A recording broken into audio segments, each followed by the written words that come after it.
Porque si controla cuando va a producir y te pones de acuerdo los productores de eso, muy buenos días.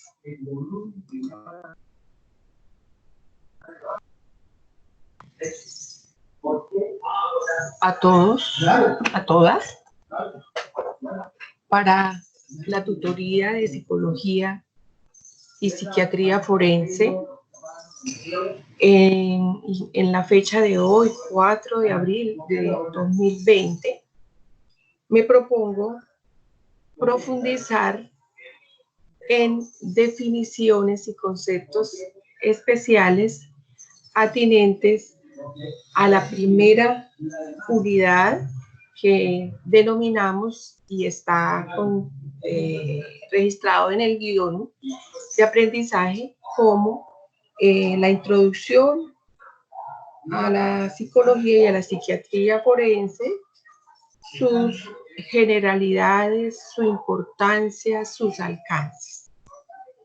Entonces, me parece pertinente para el día de hoy, después de dar una suficiente espera a la presencia de los integrantes de este grupo, y en vista de que no se hicieron presentes, doy inicio a la presentación de los puntos a tratar en la mañana de hoy. Esto es centrarnos principalmente en qué es una pericia psicológica, qué es un peritaje y qué diferencia hay, porque hay bastante, es usual que las personas para señalar al autor, al responsable de un peritaje, le dicen una peritación, y están de pronto aplicados mal o inadecuadamente los términos. Entonces, esta actividad también va en concordancia con unas pequeñas tareas que les dejé en la tutoría pasada para explorar también a través de la web en la página institucional www.medicinalegal.gov.co, ingresar a la ventana de protocolos, guías, reglamentos y poder ustedes identificar dentro del protocolo básico de psiquiatría y psicología una serie de elementos que dan cuenta de lo que es una evaluación pericial de psiquiatría o psicología y a su vez las técnicas y procedimientos que corresponden dentro de esta misma unidad a las segundas diapositivas que colgué en la plataforma ya hace un tiempo. En esa medida, y atendiendo a la necesidad, como dije, de profundizar en qué es una pericia psicológica o psiquiátrica forense, quiero que, por favor, entendamos, primero que todo, qué es una pericia. Y justamente una pericia es una actividad de evaluación efectuada por un perito, una persona experta en un arte, en una ciencia o en una técnica especializada que con su concepto, bien sea verbal o por escrito, informar a una autoridad judicial, llámese fiscal, llámese juez, e incluso un comisario de familia que es en el campo administrativo, le permite a esta autoridad que no tiene ese conocimiento específico en ese arte, en esa ciencia o en esa técnica, conocer una descripción de un suceso o un elemento o una persona o cosa que ha sido evaluada, ¿sí? Es decir, si a un artesano o a un ebanista se le requiere una información precisa para en un cargamento de madera que ha sido incautado por una autoridad de policía judicial en el entendido que es una explotación indebida de maderas, se le puede llamar a un experto para que revise ese material incautado y determine exactamente qué tipos de madera estaban en un cargamento que ha sido incautado en alguna carretera, alguna vía del país. Entonces, ese ebanista o conocedor experto o un ingeniero agrícola o agroindustrial puede incidir en el conocimiento de un juez o de un fiscal para saber cuánta cantidad y de qué tipo de madera era. Ahora, vámonos a lo que es en la salud mental una pericia, y por eso la llamamos evaluación pericial o pericia psiquiátrica o psicológica forense. Entonces, muy rara vez se dan casos, el juez o el fiscal no tiene conocimiento específico sobre lo que es la salud mental y por eso ordena, bien sea alguno de los dos, a peritos expertos en psiquiatría o psicología den un concepto sobre el funcionamiento global de una persona para antes, por ejemplo, de la comisión de un delito, si estamos hablando en el derecho penal, o después de él, o durante la ejecución de dicha conducta punible. Y en esa medida, en esos tres entornos temporales y espaciales, se debe analizar junto con un cúmulo de elementos documentales el perito privado o el perito oficial debe realizar por orden de un fiscal o un juez esa pericia o esa evaluación pericial y junto, desde luego, con una persona al frente, no se puede hacer en ausencia, como por ejemplo estamos teniendo esta tutoría en ausencia de participantes, sino que debe tener un sujeto de evaluación justamente al frente para poder establecer una cantidad de situaciones que han sido motivo de interrogantes de la fiscalía o del juez a efectos de poderles responder esos interrogantes a ellos y se hace una evaluación que comporta, como se los explicaba en la clase pasada, respecto de las técnicas, los procedimientos y los protocolos de evaluación, unos pasos, unos procedimientos que permiten, a su vez, llegar a las conclusiones que se esperan del perito, psicólogo o psiquiatra.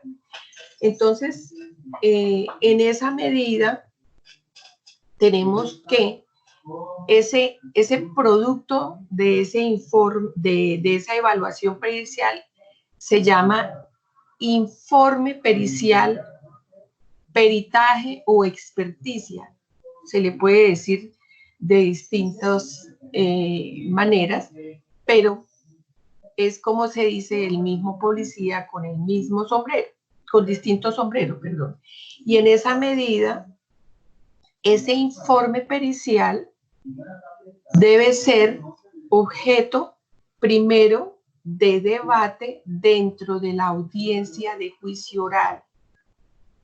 La audiencia de juicio oral dentro del sistema penal oral acusatorio es una metodología que se implementó y así lo estipula el Código General del Proceso en términos de probatorios y de peritajes, donde la persona responsable de esa evaluación pericial y quien firmó ese documento escrito debe presentarse y responder todos los interrogantes que se susciten en el debate probatorio que se da justamente en un juicio, en una audiencia de pruebas. Sí, y en esa medida, ese perito experto debe sustentar todo cuanto escribió o quedó registrado en ese informe pericial. En esa medida, tenemos pues que los procesos judiciales serían casi que imposibles de desarrollarlos dentro de la investigación judicial o dentro del desarrollo ya de lo que es el juicio sin el aporte de distintos actores como son aquellos que rinden testimonio, aquellos que deben por causa de haber conocido de los hechos, llámese testigos, llámese presenciales o llámese las mismas víctimas. Las personas deben ir al juicio para ser igualmente interrogadas porque cada elemento con el que cuenta, por ejemplo, la Fiscalía dentro de una investigación, deja de todas maneras un documento escrito que permite a su vez ser sustentado en la audiencia de juicio oral y de esa, a su vez,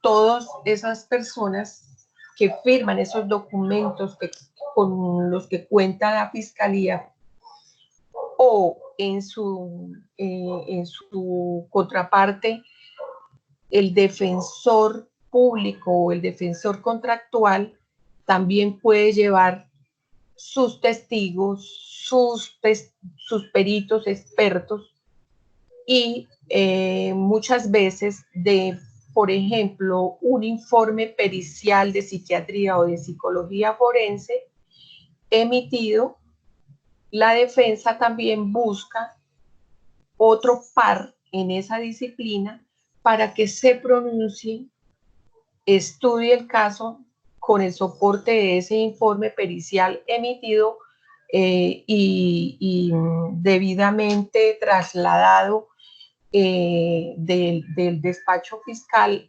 al defensor para que sea conocido en sus partes completas ese informe y él tiene toda la libertad para buscar otro profesional que ayude a controvertir ese informe emitido inicialmente y a su vez producir bien sea una asesoría al defensor para que le ayude a organizar el contrainterrogatorio y el interrogatorio que a su vez hará en la audiencia de juicio oral o por su parte rendir un contrainforme o un informe de refutación por escrito que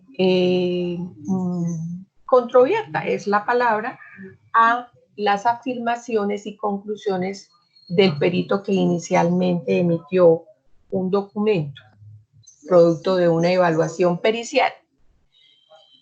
Entonces, en esa medida, quiero que quede claro que una cosa es la evaluación pericial, que es un estudio profundo de la personalidad de un sujeto determinado en un momento en particular que se realiza en el contexto de un proceso judicial a pedido de parte con la finalidad de esclarecer y explicar cuestiones inherentes a los aspectos psicológicos de aquel, plasmando su objetivo en las conclusiones que se vuelcan en el informe pericial que emite el perito con la finalidad de asesorar al juez.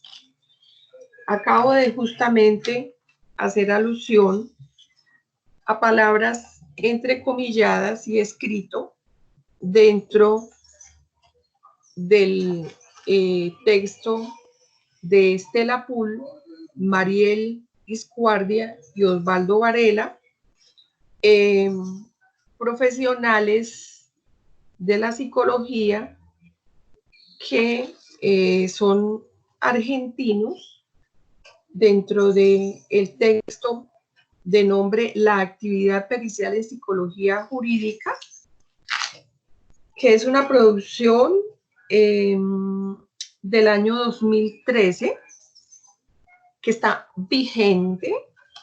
Obviamente toma en cuenta los artículos del Código Penal de Argentina, pero que en la concepción general para el tema que estamos desarrollando aplica con todas sus partes, y está ubicado en la página 34, de la cual he tomado copia y he escaneado la página 32, 33, 34 y 35 en 2 folios que se los haré llegar a los correos electrónicos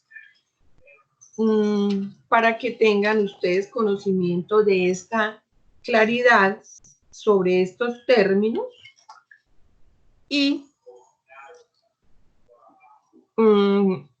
básicamente para que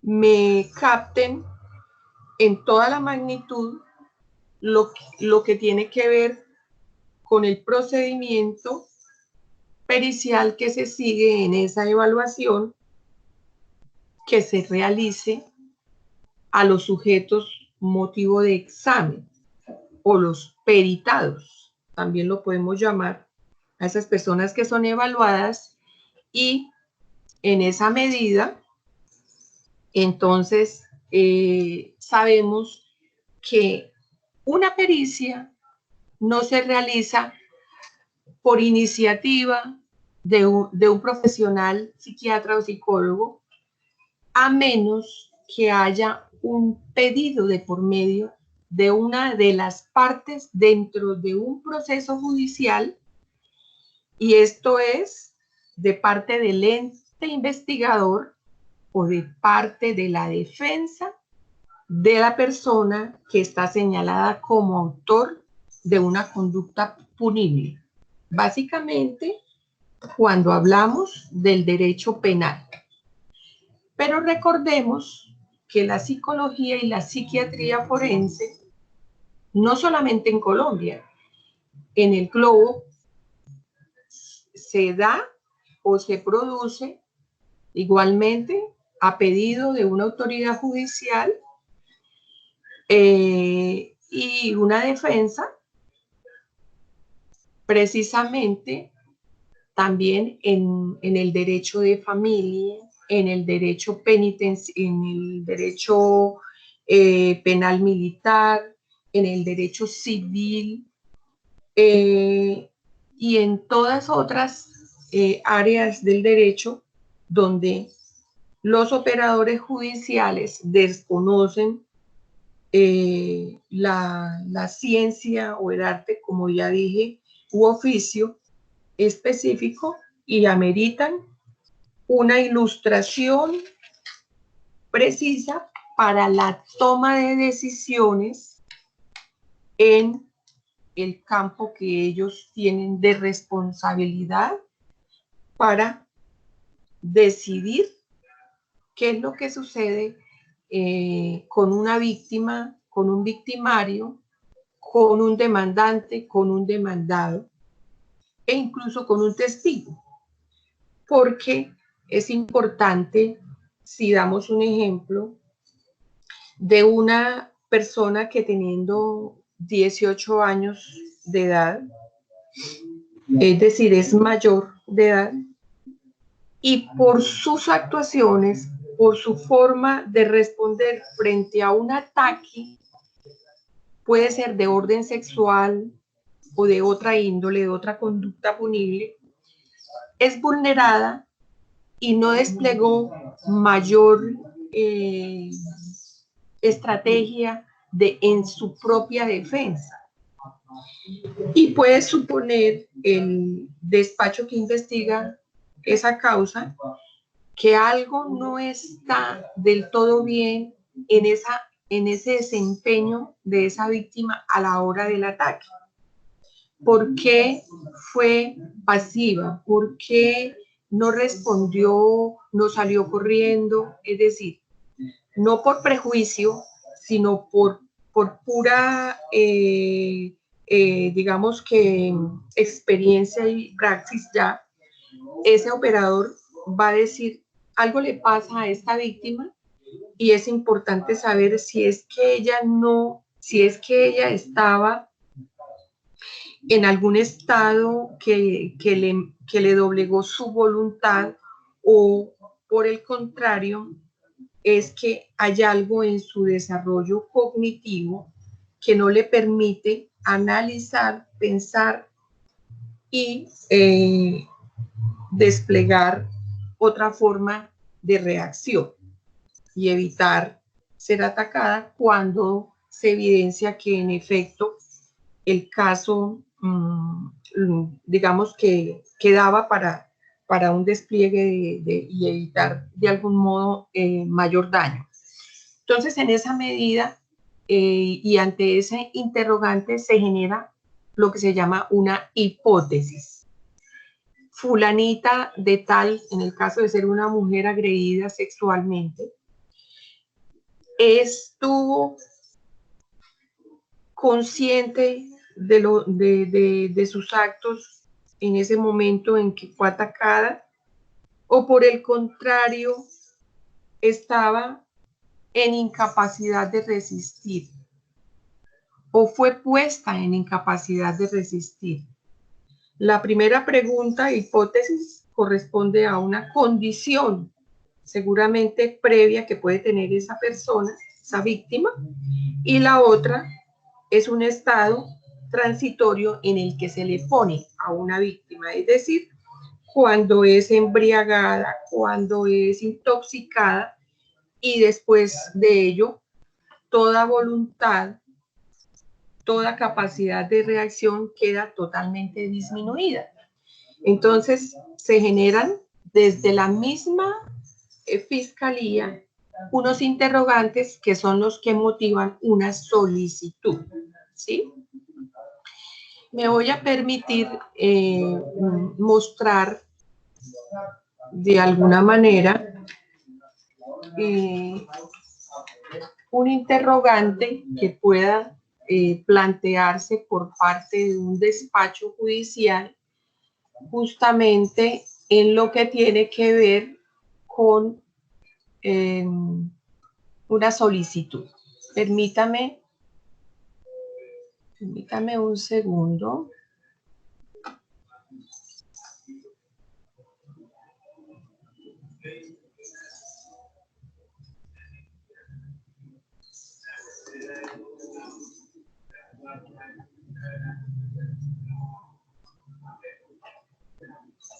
No sé si se alcance a ver Este es un folio de un informe pericial en donde no solamente se pueden apreciar uno de los puntos iniciales en el primer folio, donde el perito registra en primera medida los elementos recibidos para el estudio, otro acápite que tiene que ver con las técnicas empleadas y otro acápite que dice motivo de la peritación, que es en el que me quiero centrar.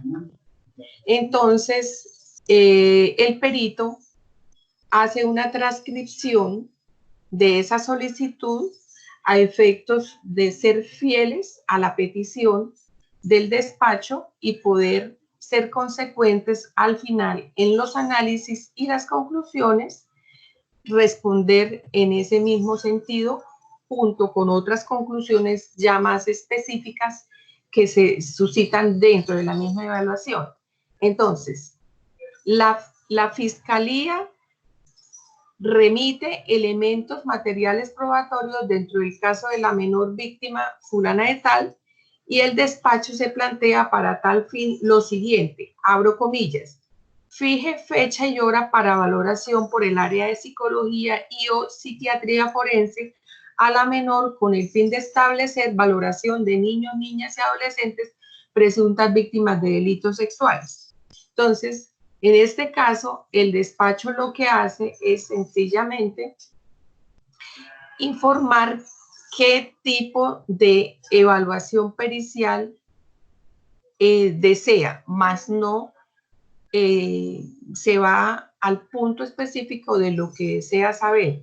Pero como ese operador judicial sabe exactamente qué es lo que implica hacer una valoración o evaluación de niños, niñas y adolescentes presuntas víctimas de delitos sexuales, porque ya tiene conocimiento del portafolio de servicios que tiene el Instituto Nacional de Medicina Legal, entonces él sabe lo que le vamos a responder.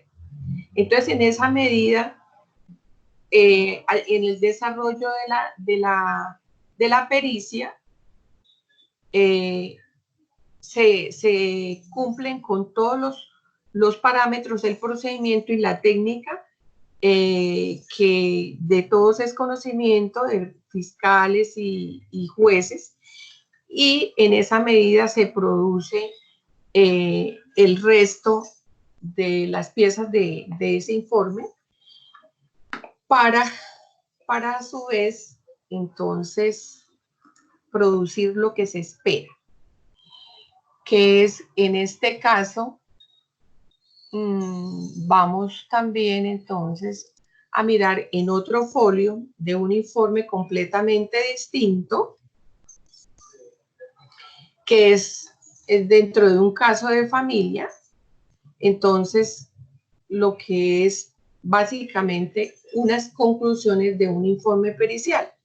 Esas conclusiones tienen que ser pertinentes, concretas, precisas, para que no se preste a distintas interpretaciones, ¿sí? Entonces, en este caso de custodia, se había preguntado por parte de un comisario de familia o juez, perdón, o fiscal, no, esto es un comisario de familia o un juzgado de familia respecto de la capacidad o idoneidad de un padre de familia para ostentar la custodia de su menor hijo. Y entonces, en una primera conclusión, se le informa cómo se encuentra ese estado mental y precisamente se halló psicopatología, por lo tanto, se da una conclusión en ese sentido y se pide que se realice una evaluación de personalidad con instrumento psicológico o psicométrico idóneo para poder establecer verdaderamente esa capacidad de idoneidad. Por hallarse justamente esos signos y síntomas anómalos en ese sujeto evaluado, y también se piden unas historias clínicas para saber dentro de la historia de vida de la persona si existen episodios o enfermedades o tratamientos que se le hayan dado. Bueno, este es un caso muy particular. Después, más adelante, vamos a seguramente a trabajarlo como taller casuístico. Entonces vamos a avanzar en este sentido y lo que sí es preciso en el día de hoy es precisamente resaltar que el desarrollo de la evaluación psicológica o psiquiátrica forense comporta dentro de sí mismo unos valores éticos que debe poseer el perito responsable de la emisión de ese informe pericial, que no por razones de corazón pueda, digamos, aliarse con una de las partes dentro del proceso que se adelanta, el proceso judicial, y ladear su concepto para beneficiar a esa persona que le simpatiza o con la cual ha hecho algún grado de amistad. En todo caso, el perito, antes de emitir o de aceptar un caso, conociendo de quién se trata o los nexos familiares, de amistad o sentimentales que pueda tener con esa persona o miembros de la familia de ella, es menester que ese profesional se declare impedido por las razones que tenga y solicite que sea designado otro perito para dicha labor. ¿Sí? Hay muchos elementos dentro del código deontológico de psicología y de la misma medicina que nos impide conceptuar sobre casos en los que, por ejemplo, incluso la persona a evaluar haya sido paciente de uno en el ámbito clínico.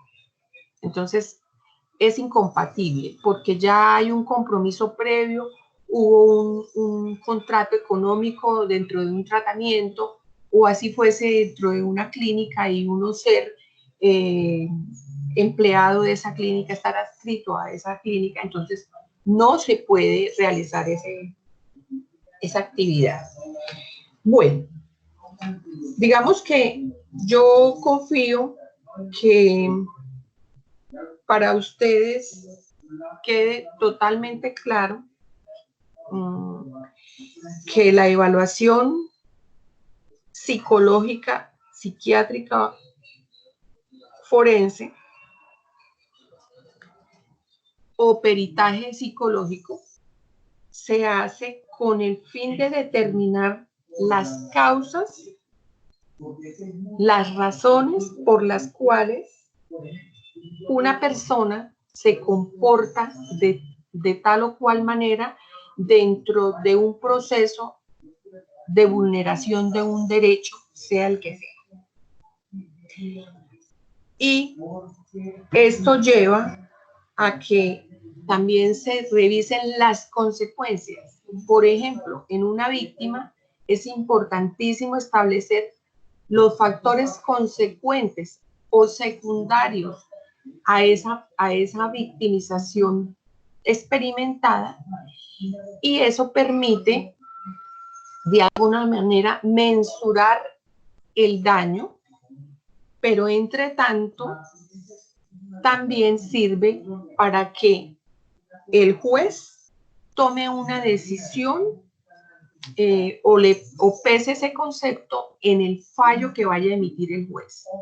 Hay que ser claros que el perito nunca tiene poder decisorio en un fallo, o sea, él no es el que esclarece realmente los hechos ni define si sí o no se cometió la conducta y si la cometió tal sujeto A, B o C, sino que se aporta en un grado de probabilidad unas conclusiones que van a ilustrar al señor juez para que él tome su decisión. Es el único que la puede tomar. Ni siquiera la fiscalía. La fiscalía recibe, analiza informes, datos, documentos, planos, resultados de laboratorios forenses, demás cosas, y coteja toda esa información para ubicar el tipo penal que por ejemplo, tiene en un caso en particular y establece las circunstancias de tiempo, modo y lugar, con el fin de poder, con esa información, establecer quién es la víctima o quiénes son las víctimas, quiénes son los victimarios o los presuntos autores de una conducta y poder con ello reunir los elementos documentales y probatorios o los indicios y en una audiencia de control de garantías ir ante ese juez y decir justamente, poner en relieve esos hechos que han ocurrido para que éste ordene las pruebas que sean necesarias y ya queda encausada esa persona señalada como responsable justamente como autor presunto, porque hasta que no se realice más adelante la audiencia de pruebas y se debatan debidamente y el juez asimile todo ese conjunto de informaciones dadas por los testigos, por los peritos, por las mismas víctimas, es que él va a poder en su sana crítica valorar todos esos elementos, todo ese conjunto de informaciones, incluso de pruebas y de conceptos especializados para tomar una decisión y emitir un fallo. Un fallo con visos, un fallo condenatorio o absolutorio frente al suceso en investigación. Entonces, listo. Queda claro para ustedes en términos prácticos que finalmente, cuando se produce ese fallo, en el caso de la víctima, si el fallo es condenatorio, pues se generan una serie de efectos en esas personas que han sido vulneradas y ellas van a buscar, primero que todo, la verdad, la justicia, la reparación. Incluso hay quienes piden que se les que esa persona que causó ese daño o cometió esa conducta pida perdón y a la vez indemnice, resarza de alguna manera el daño causado. Entonces, de ahí es la importancia de la evaluación psicológica o psiquiátrica forense, o conocida más popularmente como peritaje, ¿sí? Ese peritaje de salud mental de estas dos disciplinas tiene un valor importantísimo en especiales casos o delitos, por ejemplo, en penal, en este desafortunado alto índice de casos que se producen a diario de delitos sexuales, en especial en niños, niñas y adolescentes, que son las víctimas.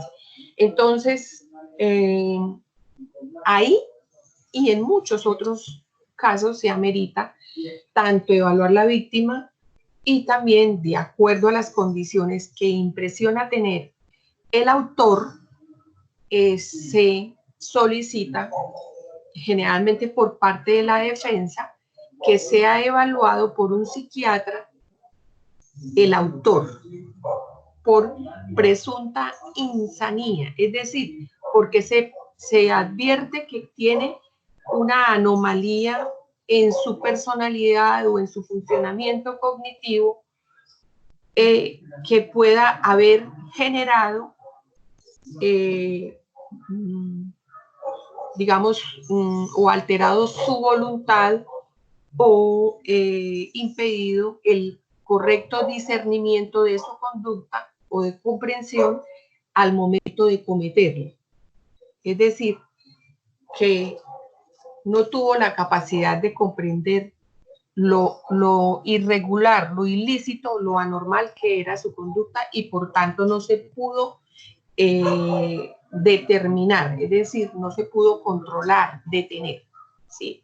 Entonces, en esa medida, las pericias de psiquiatría y de psicología tienen o revisten un valor importantísimo en nuestra sociedad porque contribuye a que el juez y los fiscales que investigan arriben a conclusiones y se esclarezcan buena parte de sus hipótesis de trabajo, que a la vez se convierten en hipótesis de trabajo para los mismos peritos, psiquiatras y psicólogos, y a partir de esa hipótesis se trabaja y se estudia el caso y se produce una evaluación completa, como ya en primeras tutorías les he comentado, que se hace bajo un procedimiento específico con unos pasos, unas técnicas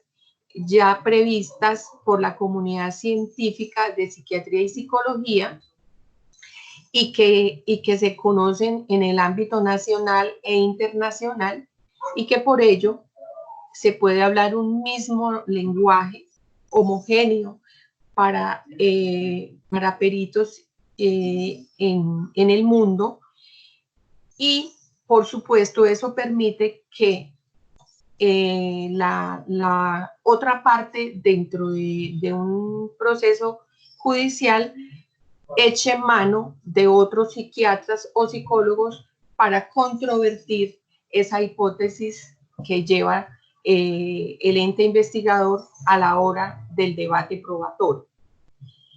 Entonces, en esa medida es que me permito para conocimiento de ustedes informarles que se necesita este tipo de trabajo a nivel jurídico, a nivel legal, en todos los países del mundo, bajo los códigos penales, civiles, de familia, contencioso administrativo, lo que ustedes imaginen. ¿Y por qué es importante? Y esto es lo que quiero que para los alumnos de la técnica judicial y criminalística es que comprendan que si bien es cierto, ustedes aquí no van a aprender a hacer una evaluación pericial con los pasos, con los procedimientos y las técnicas que yo les estoy compartiendo, sino que para su conocimiento general, en primer lugar, como personas que están avanzando en su formación académica, deben saber y distinguir estos términos, sus usos, pero también su alcance. ¿Para qué es importante que una persona y un estudiante de gestión judicial y criminalística sepa que es útil, por ejemplo, la grafología o la balística. Yo entiendo que algunos de ustedes, dentro de esta formación, pueden ir a profundizar sus conocimientos y adquirir competencias justamente para ser algún día grafólogos, balísticos, qué sé yo. Y que respecto de la asignatura de psiquiatría y psicología, no, a menos que, como sí he tenido alumnos y alumnas que motivados por esta impresionante profesión, quieran ser psicólogos o estudien medicina y quieran ser psiquiatras. Sí tengo casos de alumnas que han querido continuar su carrera de psicología, lo cual me complace mucho. Pero como la realidad de ustedes no la conocen, de pronto ni siquiera ustedes mismos, mucho menos yo como docente, entonces sí les quiero invitar a que me tomen el hilo de esta idea en el sentido de que primero, conocer qué es una pericia, cuáles son sus alcances, en qué situaciones se puede solicitar una evaluación psicológica o psiquiátrica forense y para qué. Primero, para su vida personal. Ustedes en cualquier momento de la vida pueden ser víctimas de algún atropello, de alguna vulneración, en algún momento, Dios no lo permita, pero usted, un ser querido, un amigo, un compañero de trabajo, tiene alguna situación que atender en razón a que se le ha vulnerado un derecho y ustedes pueden, con su conocimiento en esta área que les estoy compartiendo, saber qué hacer. Por eso les he insistido desde la primera tutoría en la importancia de conocer la ruta de atención a víctimas y de conocer, en el caso del autor, que tampoco nadie está exento de que algún día uno o cualquier persona cercana a uno cometa una infracción al Código Penal, al Código Civil, a cualquier otra situación de familia, ¿sí? Se vea inmersa o implicada en una situación de orden legal. Y en esa medida, el saber qué hacer, qué camino coger, a dónde ir primero, es clave, bastante clave. Entonces, en esa medida, por decir algo, ustedes tienen el conocimiento de una menor de edad de su vecindario que ha sido víctima de unos tocamientos sexuales. Yo les pregunto, ¿ustedes saben exactamente a dónde dirigirse o a dónde redireccionarla a esa niña con su representante legal?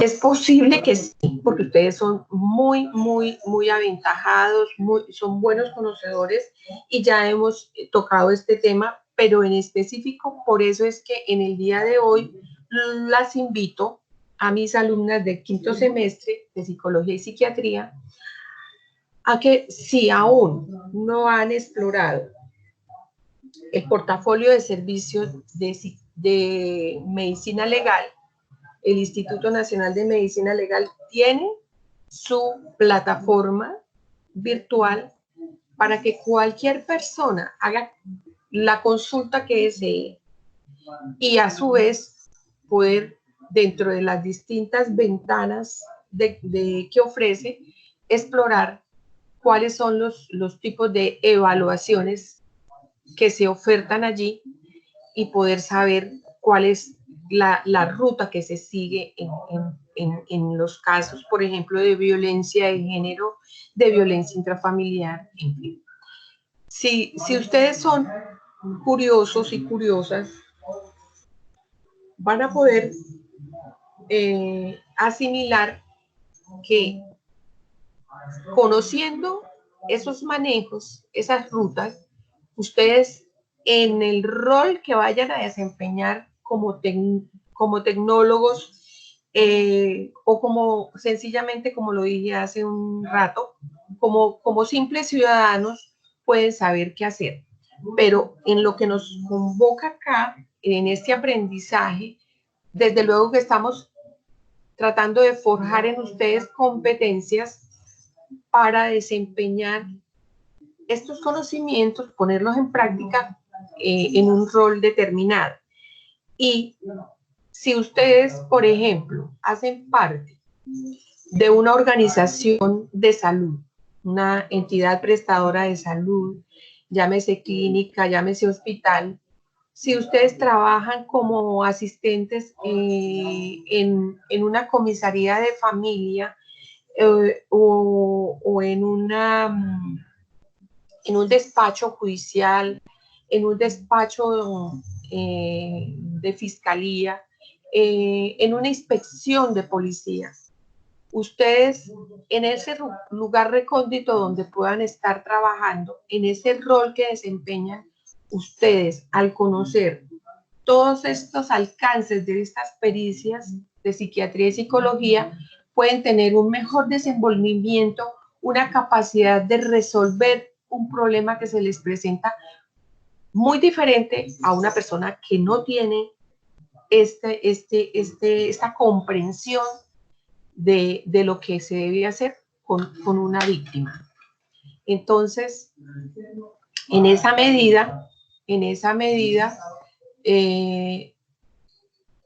las posibilidades y el interés, mejor, que ustedes le impriman a esta asignatura, a estos conocimientos, son los que les van a permitir ser más competentes en el desarrollo de sus actividades que las avisoro en la prestación de un servicio a una comunidad, llámese una institución del Estado, llámese un ente no gubernamental, llámese una propia empresa que ustedes tengan, por ejemplo, de investigación judicial, de criminalística, porque el IPRED lo que también busca es el emprendimiento en ustedes. Entonces, en ese imaginario de posibilidades de desempeñarse en ustedes,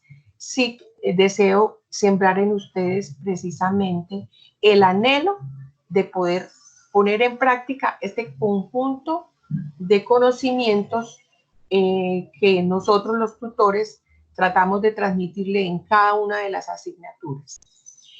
Entonces, es relevante e insisto en que ustedes sí pueden hacer uso de estos conocimientos de psiquiatría y psicología forense, no por ser psiquiatras o psicólogos, porque hay un largo trecho para lograrlo, si es que alguno lo desea. Pero, claro, y maravilloso fuera.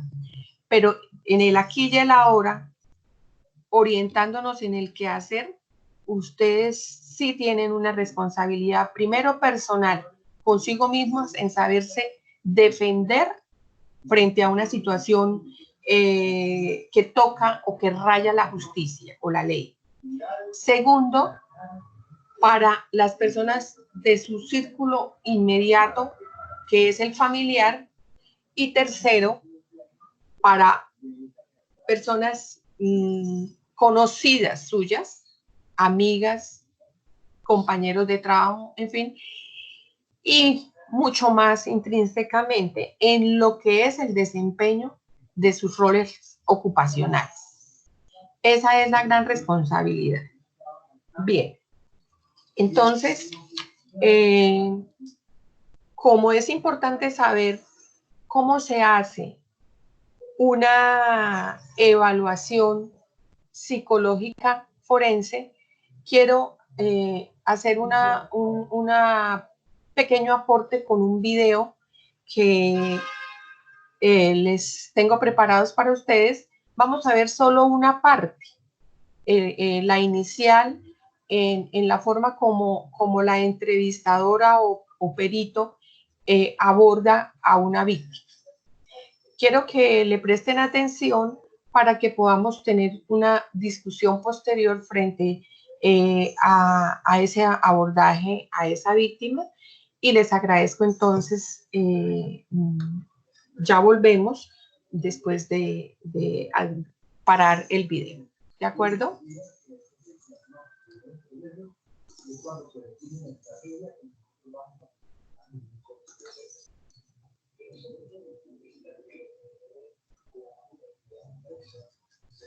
Se realizaba una entrevista psicológica forense a la señora.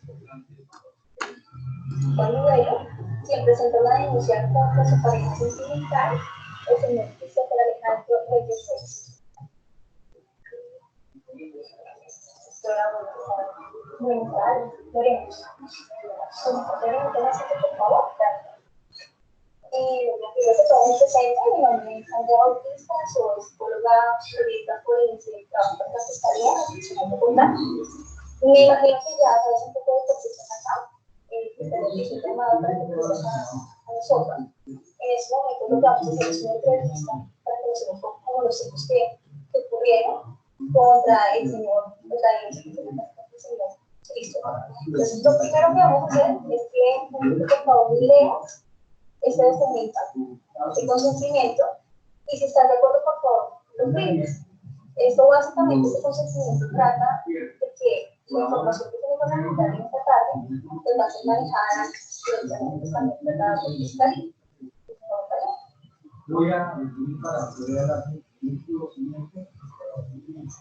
¿Quieres alguna pregunta por ese consentimiento?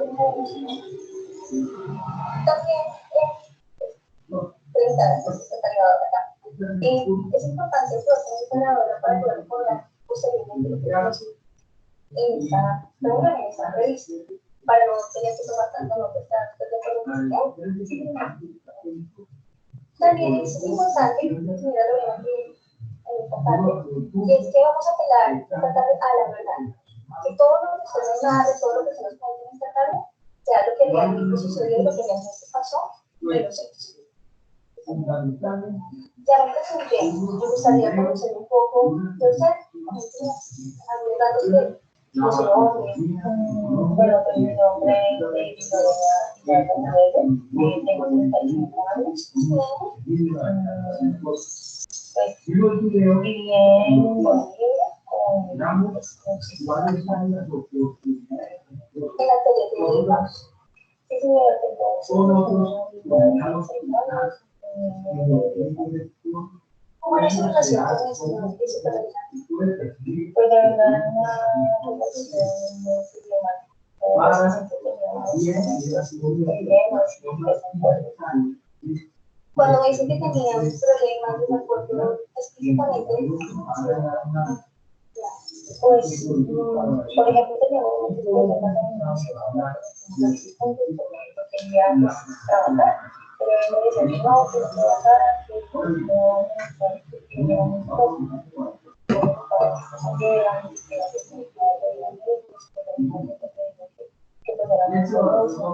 entonces, pues siempre tuvimos inconvenientes por eso, incluso una vez que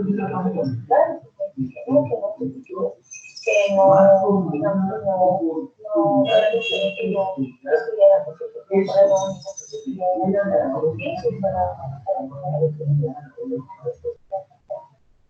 me dice que él no sabe que se tuviera amigos. ¿Usted no tenía amigos? No, pues sí, yo tenía pues 2 o 3 amigas, pero realmente como yo solo no hablaba que me tanto, no me dio la oportunidad, yo llego y se me conmigo porque estaba muy bien.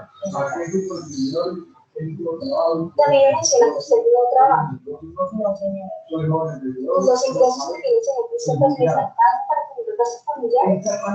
No, realmente no, pues en ese tiempo me dejaron como 50.000 pesos para comprar las cosas de la comida, para hacer el almuerzo. Pues aunque los niños vinieron y pues digamos ya nacieron, tenían que tener un tiempo. de la misma plata cultural de la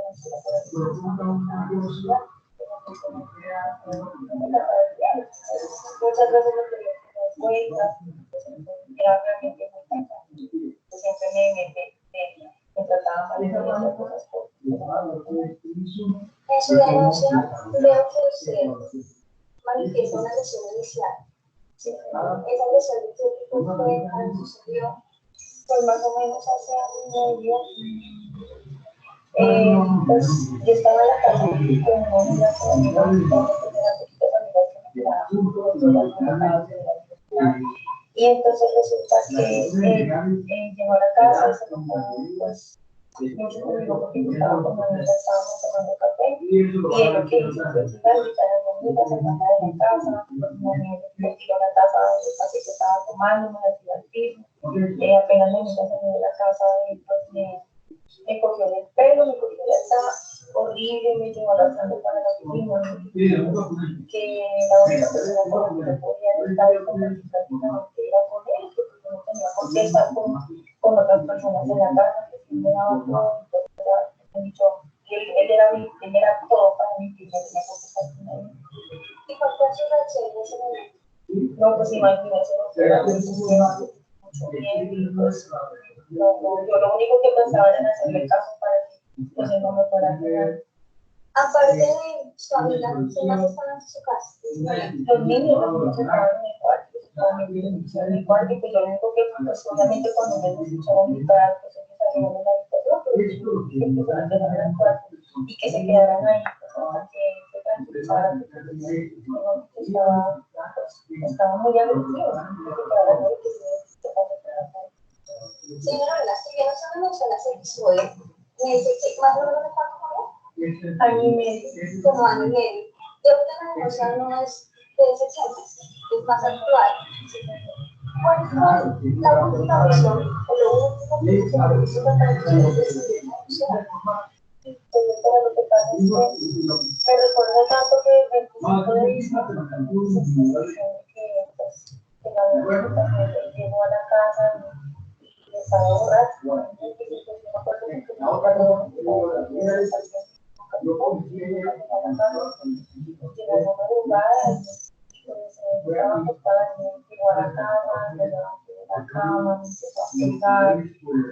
Estaba como loco, la verdad, no sé qué pasaba, estaba loco. Y cuando llegó me empezó a pegar, estaba al lado de y se la miré, porque me tenía que defender de alguna manera. Y cuando llegó, y yo pensé que ella se calmó porque se fue, y se fue para la cocina, y pues como en ese tiempo nosotros cocinábamos con los pipas de gasolina de las personas, y se les dio que no llegan a las entonces se estaba con la comida que le dio para y él llegó por el cocina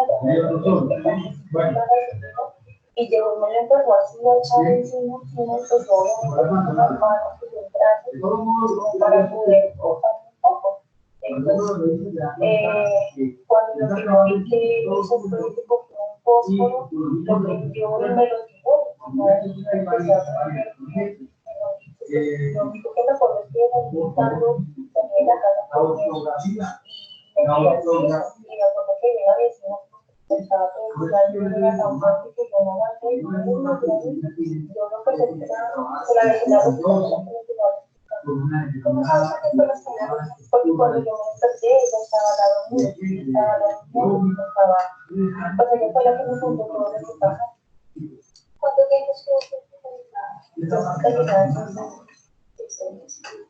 su casa al hospital? ¿Cómo se hospitales y pues ella me dice que se demoraron un poco en llegar y que pues aparte de eso, el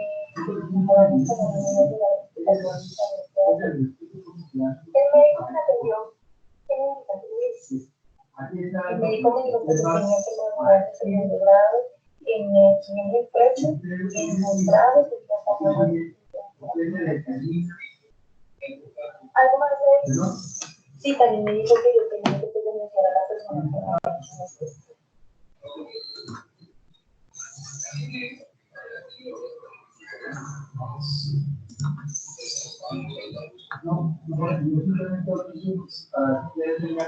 Muy bien. Entonces, en esa medida, vemos cómo la evaluación psicológica forense tiene como recurso primordial la realización de una entrevista.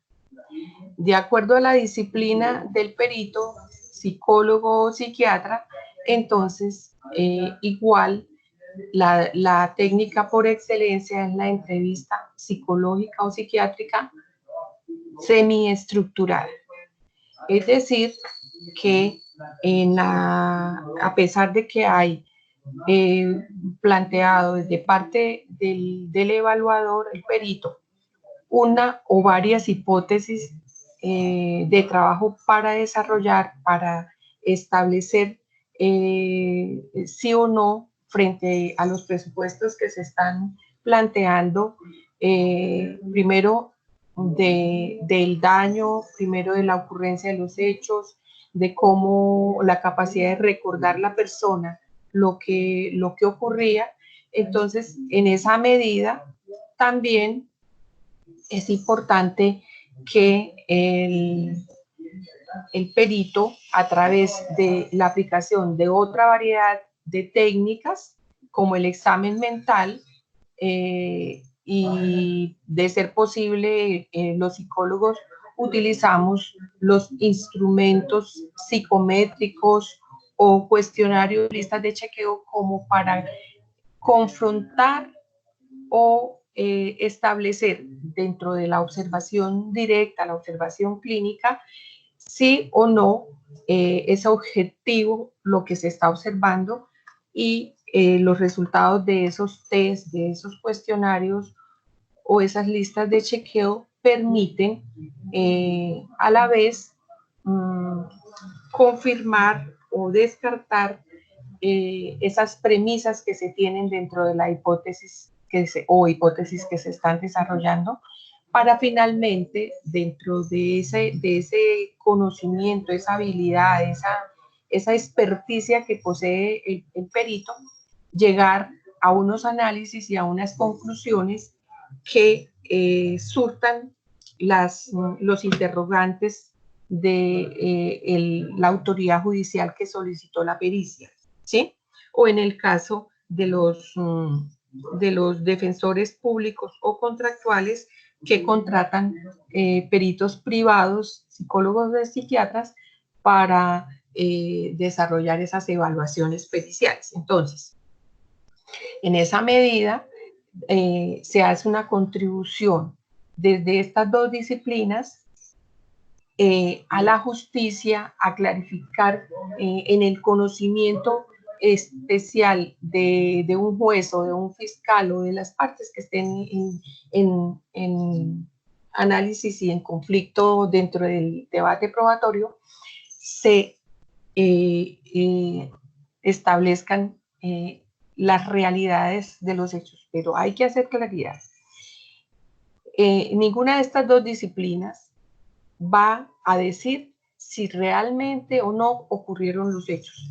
Eso solamente le compete al señor juez, ni siquiera a la fiscalía, ni siquiera al defensor. Es al señor juez, que es la autoridad máxima y quien tiene a cargo la decisión sobre el caso.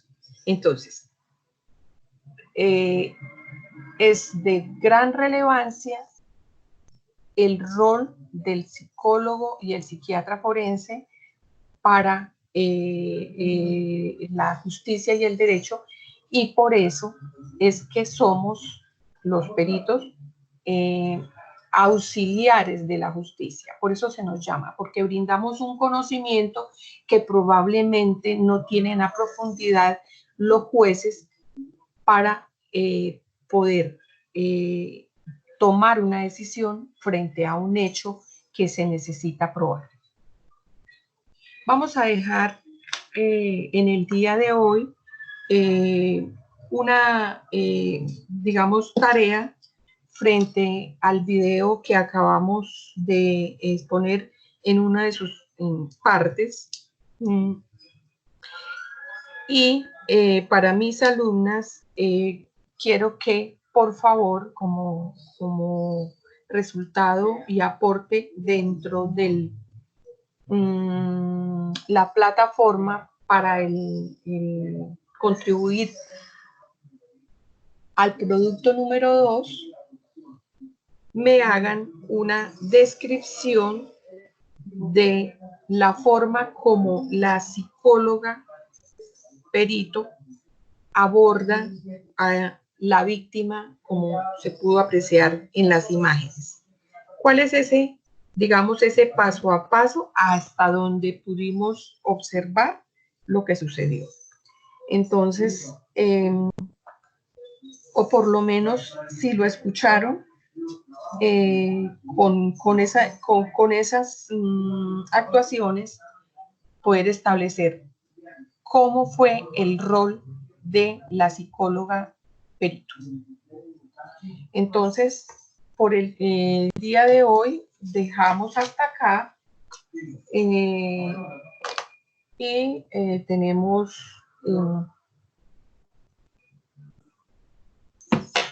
que despedirnos y quedamos para la siguiente tutoría. Les deseo un excelente día, muchos éxitos y bastante consagración a sus actividades académicas. Hasta pronto. No, a ver, pero no lo ha subido. Ese proyecto no es calificable. ¿De acuerdo? Igual, ¿cuándo es el proyecto? Igual. Perfecto.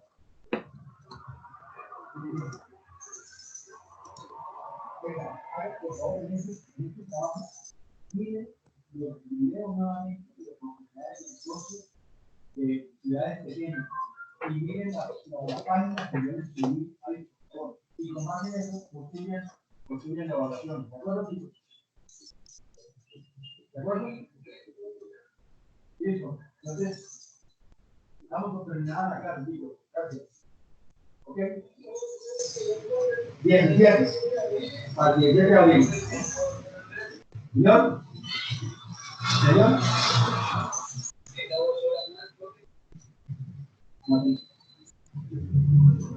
¿Cómo así? Claro, resultado. ¿Tiene más? Bueno, listo, estaba aquí, pues nos vemos. Bueno. ¿Cómo si quería otra cosa? Yo le di detener al video, ¿ahora qué hago? Sí, o sea, ¿te acuerdas de los punticos? La pared.